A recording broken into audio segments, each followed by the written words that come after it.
Hello, in this video I'm gonna show you 5 camera tricks for your Samsung Galaxy Tab S9 FE. Okay, so first of all, you are able to adjust the brightness level by tapping on the screen and then moving this icon to the left or to the right side. You can also click twice to adjust the brightness level automatically. You can also turn on the shutter delay between 2, 5 or 10 seconds. And as you can see, the photo will be taken.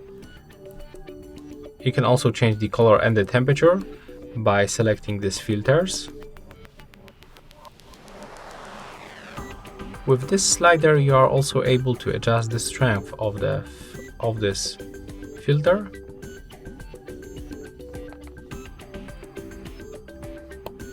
Next, you can use also the volume buttons. They are located right here.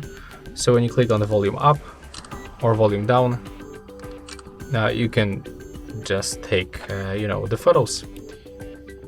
And you can also go to the settings, where you can find other useful options. For example, we've got right here this swipe shutter button to take the burst shot or create a GIF. And right now, when you swipe up like that, you can take the series of the photos. Okay, and the last step will be in the more modes, where you can find options like the Pro mode, for example, where you can adjust the every parameter manually. That's the white balance, exposure, ISO, and we can also find right here the matrix metering. And that's all for this video. Hope you like it.